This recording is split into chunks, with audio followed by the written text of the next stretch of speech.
Okay. What? Okay. Oh. Okay. What? Okay. 250 students, What? Okay. 35 shows a year, Okay. 112 years. What? Okay. Bedlam.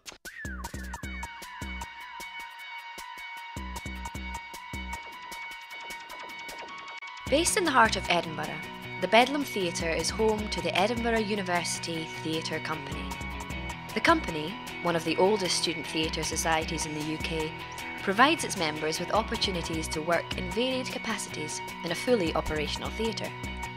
From managing the accounts and designing ticketing systems, to holding fundraisers and organising rehearsals, by way of acting, directing, producing, running the cafe, or simply by cleaning the toilets.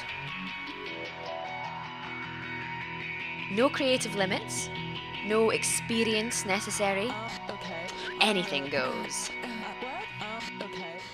We literally have an entire building. We have a box office, we have a cafe, we have dedicated tech and stage sections, we have decent auditorium. People have a range of talents, and actually that's something that the theatre is really good at, is enabling people to move between certain set areas. When you're in Bedlam and seeing shows, there's such a kind of organic, things are just happening here, and there's such inclusion and involvement and so on going on, and it's quite strange to suddenly feel like you're involved in that. I think everybody involved in the theatre has great care in the theatre and they love it dearly, and at the end of the day they want what's best for the theatre.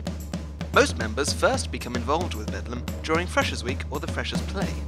Freshers' Week 2006. Freshers' Week 2005. Yeah, Freshers' Play 2002. Just kind of got roped into the Freshers' Play. And I signed up to act in the Freshers' Play.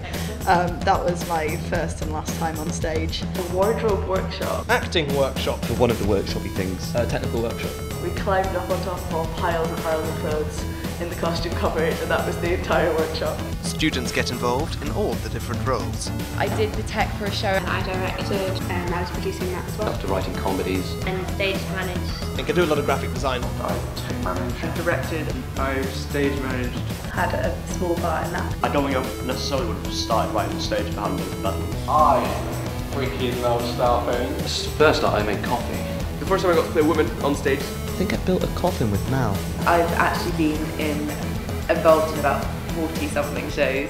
I think it's possible for some people to define themselves in some ways. Some people stick specifically to either acting or tech or directing or producing. Some people sort of do everything. Like, it depends on the person. For others, Bedlam is the reason they come to Edinburgh University. To be fair, the fact that there was a student-run theatre was one of the things that brought me to the city to study here. I thought if I come along to Edinburgh, then I'll be able to do probably more theatre than most of my friends that were doing theatre courses elsewhere anyway. I remember walking past Bedlam when I was coming up for an open day and saying, that's where I'm going to spend all my time. The theatre was originally the New North Free Church, built in 1849 on the site of the Edinburgh Bedlam Mental Institute. In the 1970s, the University of Edinburgh Students' Association took over the building for their chaplaincy, until 1989 when it was given to the EUTC. The company named the old church the Bedlam Theatre, and today it is one of Edinburgh's listed buildings. Throughout the year, the committee work together, running the society and managing the building's upkeep.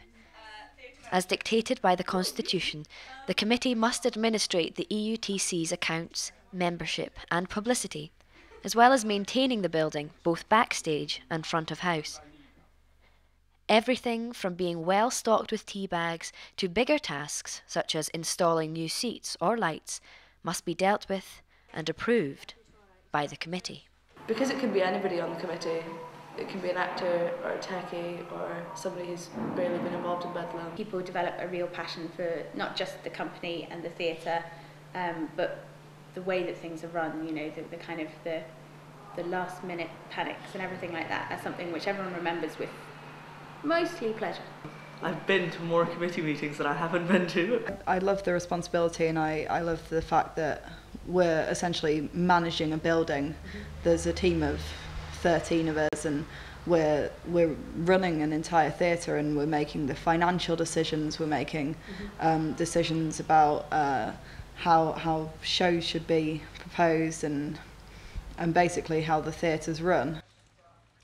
The company democratically chooses the shows they want to see performed at Bedlam. The different production categories allow the EUTC to put on up to 40 shows per academic year. The biggest shows are large-scale, week-long productions, 2 or 3 of which are performed a semester. The bigger budgets allow for more ambitious projects.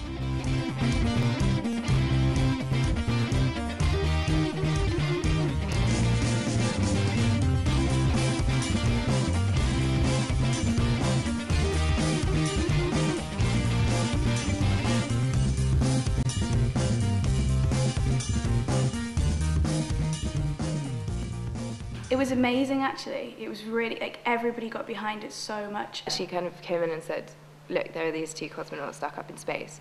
We could build a ledge, we could, put them on a different area of the stage, but I want to hang them from the ceiling. I thought we actually anticipated there'd be a lot of negativity and a lot of people saying, you can't fly people from the Bedlam roof. And actually, there were a few, obviously, people, like the theatre managers were concerned about health and safety, like, rightly so. But apart from that, everyone was so behind it. Rather than saying, and this is something that's brilliant about Bedlam in general, and rather than saying, you're insane, everyone said, okay, great, I know someone from Climbing Society, we can get the harnesses, we can get them up in the rig. Dave Larkin went out and checked out the safety problems. We went and we had to go and raise some more money, but we all thought, great, this is a brilliant selling point for the show. No one else has done it, and how can we do this? Are we going to get them sitting on a swing, on the organ loft, or how are we going to get past this? Humbleby to look at was just prettier because there were flowers everywhere, and like colour just makes something look much better straight away when you look at it. And the grass was fun. People seemed to enjoy that. So we produced Normal by Anthony Nielsen, which was brilliant play.